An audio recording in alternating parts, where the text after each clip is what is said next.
আসসালামু আলাইকুম, কেমন আছেন সবাই? আলহামদুলিল্লাহ আমি ভালো আছি। অনেক দিন যাবৎ আমি এমন একটি জার খুঁজছিলাম যেখানে টি, সুগার, মিল্ক লেখা থাকবে। তো ভাবলাম কেননা এটা আমিই বানিয়ে নিই। একই রকম কিছু ট্যাঙের জারে আমি আগে দুধ, চিনি, চা পাতা এগুলো রাখতাম। তো ভাবলাম কেননা এগুলোতেই বানানো যাক। তো আমার কাছে কিছু দাবার গুটি ছিল যেটার কোট টোট সব হারিয়ে গেছে, এগুলো অনেক দিন যাবৎ আমার কাছে পড়েছিল। ভাবলাম এই দাবার গুটিগুলো কাজে লাগানো যাক। তাই আমি আগে এই জারগুলোর ক্যাপগুলো ঠিক করলাম, মানে এই ক্যাপগুলোতে আমি এর আগেও গিফট পেপার লাগিয়েছিলাম মেবি অনেক আগে। সো সেটা আমি আগে পরিষ্কার করলাম। তারপর আমি একটা ছুরির সাহায্যে ক্যাপটাকে ঘষে নিলাম, আঁচড়ে নিলাম এক কথা, যাতে এটা একটু খসখসে ভাব হয়। এই তো এক এক করে সবগুলো করা কমপ্লিট। দেন আমি এটার উপরে একটি spray, white colour spray paint use করব। তাই আমি বারান্দায় এনে এটাকে প্রথম কোট দিয়ে ফেললাম। এটাকে আমি পুরো একদিন শুকাবো।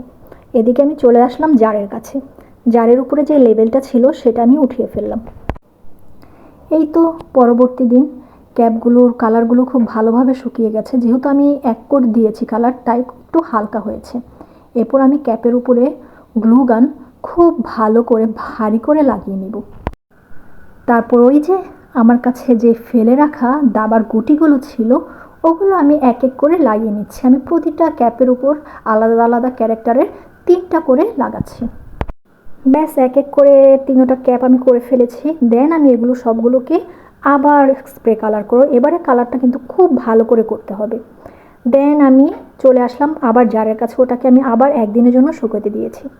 জারের উপরে আমি গ্লু গান দিয়ে টি, সুগার, মিল্ক এটা আমি লিখব। তো আমি আগে একটি কালার দিয়ে সেটা আগে মার্ক করে নিয়েছি। দেন আমি গ্লু গান দিয়ে এটা লিখেছি। তারপর আমি তার উপরে গোল্ডেন কালার দিয়ে আবার লিখে দিয়েছি যাতে লেখাটা হাইলাইট হয়। ফাইনালি আমি এই লেখাগুলোর উপরে বার্নিশ দিয়েছি এবং সেম আমি ক্যাপগুলোর উপরেও বার্নিশ দিয়েছি, যেটা হয়তো আমি শ্যুট করতে পারিনি। বার্নিশ দিলে জিনিসগুলো খুব ভালোভাবে আটকে থাকে, যেটা ধুলেও খুব সহজে নষ্ট হবে না। এই তো আমার জার রেডি, শখের জার বলতে পারেন। তো বিনা খরচে এই জারগুলো কেমন হলো অবশ্যই কমেন্টস করে জানাবেন। আজ এই পর্যন্তই, সবাই ভালো থাকবেন, সুস্থ থাকবেন। আল্লাহ হাফেজ।